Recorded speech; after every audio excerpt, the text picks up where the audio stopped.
So Boots.com launched their new site yesterday, and so I thought what I would do is have a quick look at it and do a bit of a user experience review, having not really spent much time looking at it. So cookie policy, as everyone has, we'll get rid of. Really nice to see how prominent the search is. It's definitely a key part nowadays of being able to find products. Depending on what people know, and if people know what they're looking for, they tend to use search rather than the category. So it's really nice to see how big that is. If we go into the categories, you can't click it, hovers, but there's a bit of a delay. See, if I get rid of that, can't click away from it. There we go. Go back onto the home page. Wait for it to load. You've got to be there for about a second before you do anything, and I guess that's to stop it unintentionally being triggered, because of course once you do open it, there's no real way of getting out of it until you sort of move up here. So I would have expected some sort of close, or at least being able to, even clicking on that and then having it appear, because then you can't accidentally have it open up. Having said that, it's really nice to see this style of navigation. So typically you'll see lots of columns of links and then sublinks, and what they've done here cleverly is just ask you to choose from 1, 2, 3, 4, 5, 6, 7, 8, 9, 10, 11, 12. 12, which is kind of the maximum you'd want, but it's a lot better than having 12 of those columns and then of each 12 columns having 10 or so links. As you can see underneath, there's at least 5 or 10 sometimes in each one.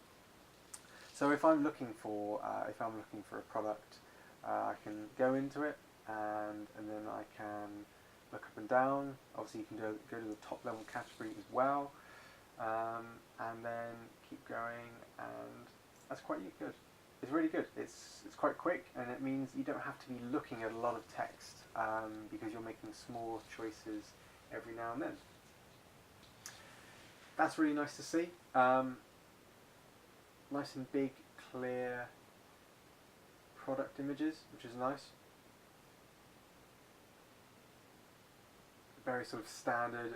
It's interesting they've used the grey for the stars. Typically you'll see the stars in sort of a yellow or orange, and they haven't used a lot of colour in here, but I think that's quite an intentional thing. So let's see how quick this is to filter down. It's really good actually, and what it's done is it's summarised the filters selected. So if you choose quite a few different ones, because it's closing them up, you can just see what you've selected there, which is really nice.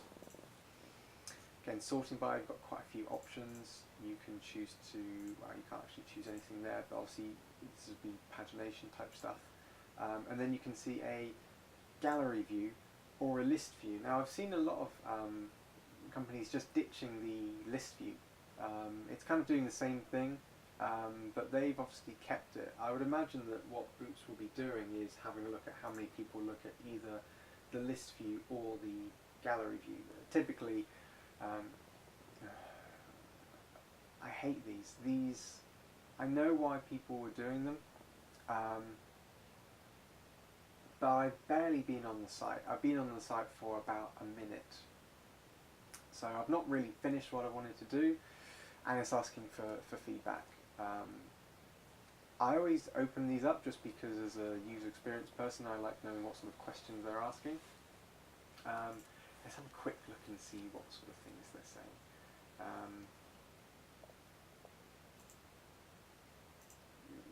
Please leave this window open. At the end of your session, click here to begin the survey. Okay, so it does allow you to sort of keep it open for now, but it took a bit of a while to do that. Okay, so they've gone sort of 0 to 10 options for navigating. How well is the site layout? Consistency of speed. How completely the page loads. Understandable product information. Features. I mean, that's quite good. but they just sort of slightly asking too much. You know, at this stage, people's interest is waning. Are you an advantage card holder? How often do you visit the site? What was your primary reason for coming? And some more questions, and some more questions. And then another question about navigation. Did you know about different ways of ordering? Did you make a purchase? What do you plan to do next? 35 questions, with 36 being a bit of an open box. Now, to be honest, if somebody has filled out all 35 questions and put a bit more information in, you know, good luck to them. But you've got to tie off whether you want a lot of data on a certain point, like say a navigation, or less frequent data on a big range of things. I mean, there's no doubt that this will be super useful, but you've got to question how many people will spend the time taking the time to choose 36 questions and answers. So I'll close that. But as a user experience person, I know how valuable surveys are in gathering understanding and research, but also validating the work. Obviously, this is going to be validating the success of the new site. So if we go into a product here, coming back here,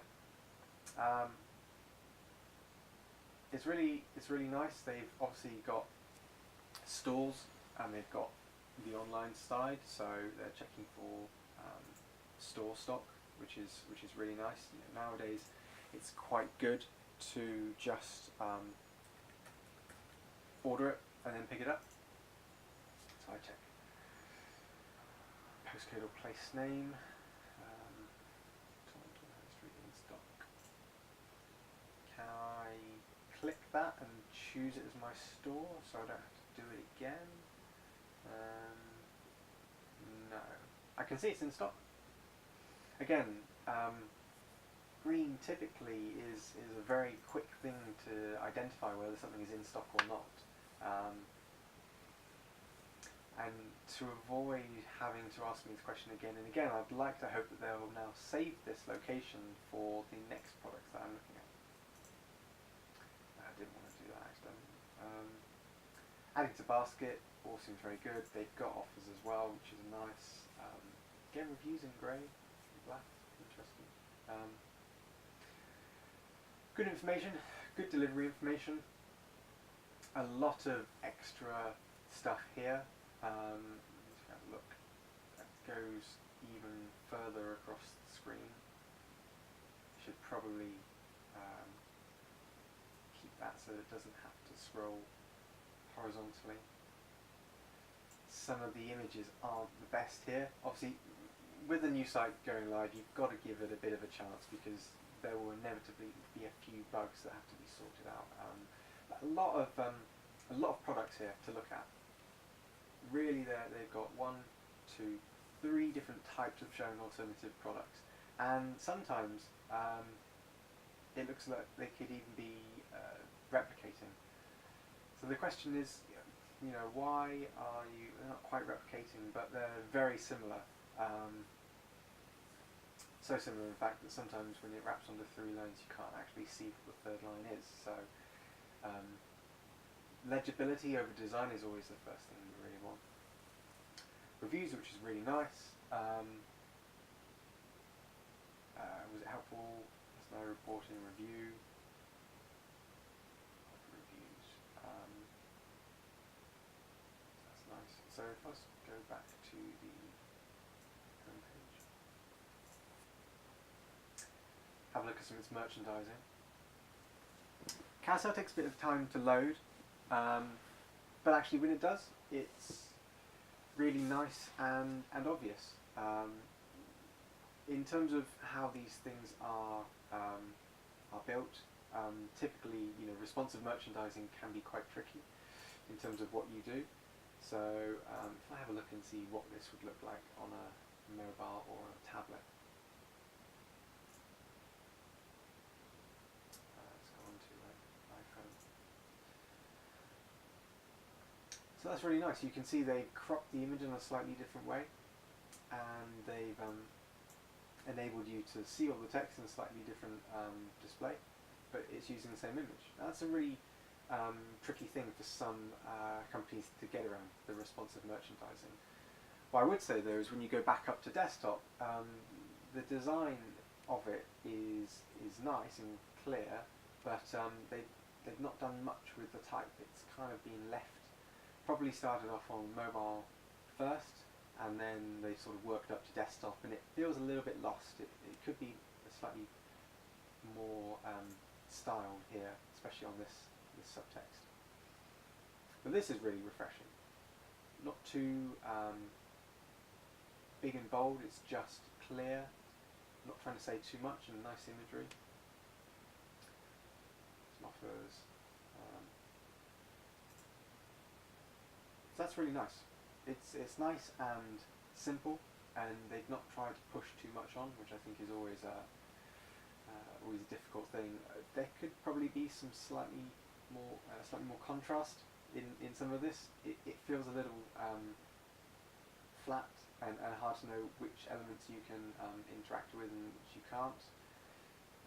Things like that being able to get crunched up is a little bit hard to see, and when it's open it doesn't really change its status very much. But on the whole, it's quite nice. It's obviously responsive, which is a big job for a lot of large websites. It's doing a good job of its responsive element, especially in its merchandising. A couple of issues that we found in the recommendations, but obviously I would expect that if you saw those in the next few days, they'd probably be gone. In terms of if there were any improvements to make, I would say it's remember the title here. Don't know what's giving me an error, just click check stop. But at least it has remembered currently isn't available. Okay, so that's what it's saying. That's fine. Search for stores further away. Doesn't seem to be there. Well, that's fine. I mean, it's hard to counter that, but probably could have been slightly better in showing that message. Actually, if I choose a product, I'll go and see what the rest of the checkout looks like.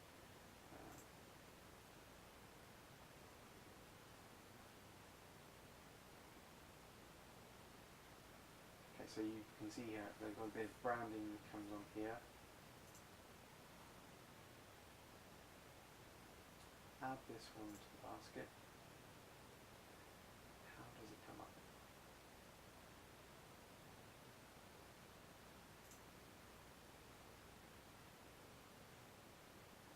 Okay, so it's got a little pop-up rather than an overlay, which is nice. It's not trying to upsell you at that point, but it probably could have stayed open so that I could have made a choice to go straight to the basket. It went away maybe slightly quick.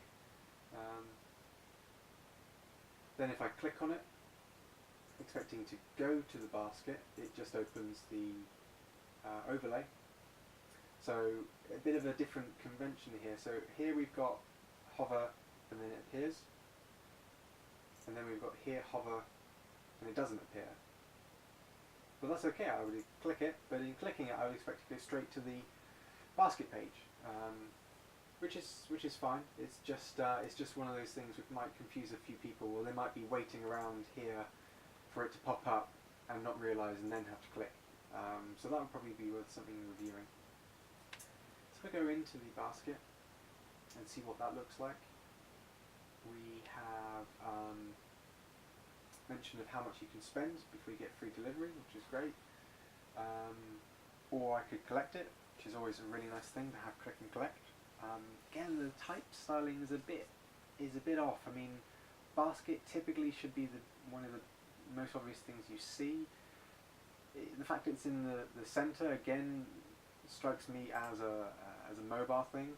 So if I inspect the page again, we've got so I can see where it's displayed. Yeah, in the middle, here.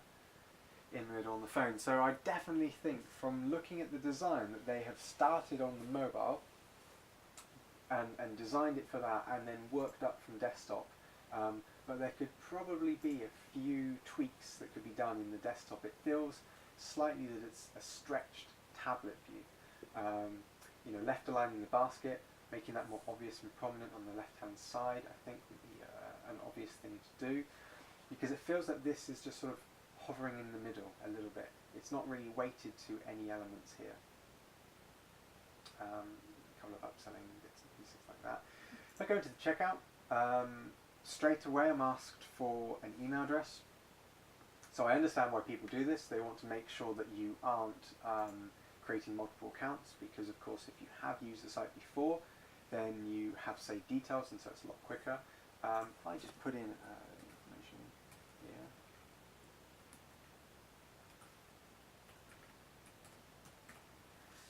I don't have a Boots account, and check out as a guest. Now, people like seeing the word guest. It has a reference, like a lot of details won't be saved, and it'll be a quicker process, although typically details still have to be saved. It's just that you might not log back in with a password, although I imagine they'll try and get me to add a password at the end so that they can then convert me into a customer.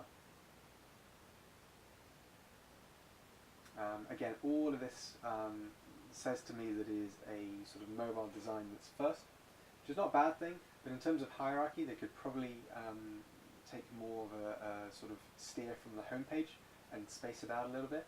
But if I choose collect in store, and then again I have to put in my location. So this is the second time I've typed it in, the third time I've actually looked for a store. So of course if you were trying to speed up this process, remembering a saved store would mean that you wouldn't have to do that. You could even say collect in store in Taunton, and you wouldn't have to have this step. So click on find.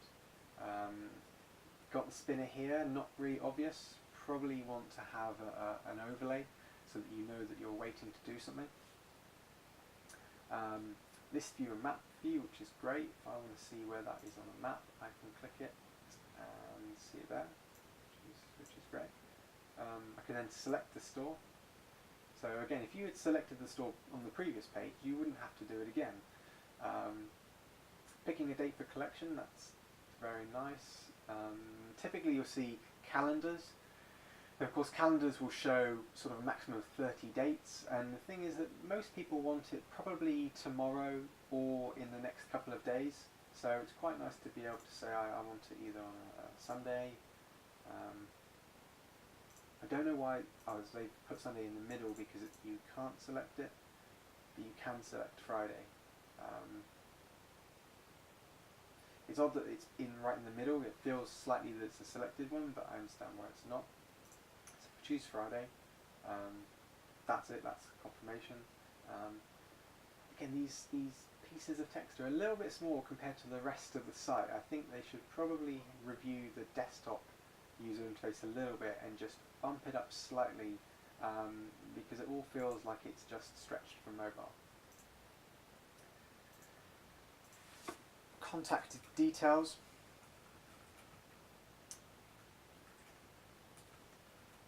Relatively straightforward here.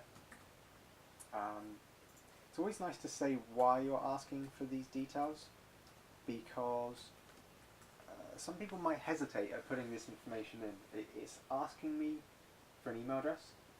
Again, that's most likely to give an order confirmation, but they've not said that, so you don't really want to feel like you're being signed up to something. And again, for contact number, chances are they're going to phone up only in the event that it's not available, or they have to suggest an alternative. But they've not said that, and it's made it mandatory. A required field, as they said here. So you're possibly reluctant to put that information in. I'm going to tick this because I imagine you have to. At this stage, I've not seen anything to be able to opt in or opt out of any marketing, so that's something to be aware of. Payment is nice. They've obviously got card. You can pay with PayPal. You can pay with Masterpass. You can also, looks like you can pay with an Advantage card. I'm not going to go any further here.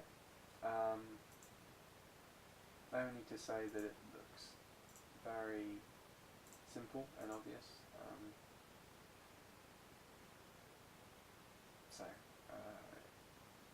If you can't pay with an Advantage card as a new customer, why do you offer it here?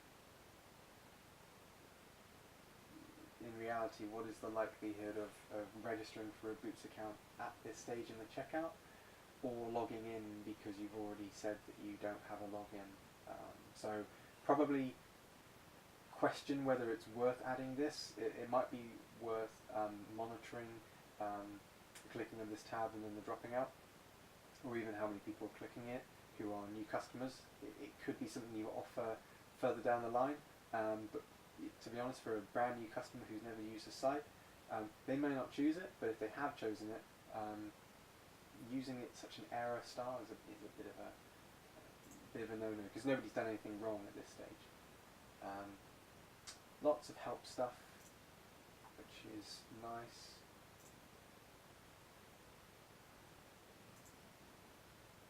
Quite quick stuff. Did this answer your question? That's nice, because it's going to be able to identify whether this is useful for anyone. Again, for people who are unsure, that stuff is quite helpful, but it's sort of hidden away here. It's kind of been put lower than you would expect it to be if you've got a problem. So that's it today. That's my review of the Boots.com website. Overall, they've done some really nice things. I think it would probably look and work a lot better on a mobile, but what they've done is they've been able to create a responsive design that's worked mobile, tablet and desktop. It's quite seamless, quite clean and clear, and yeah, check it out in the next few weeks, because I imagine they may make some small tweaks as well. Thanks very much for watching.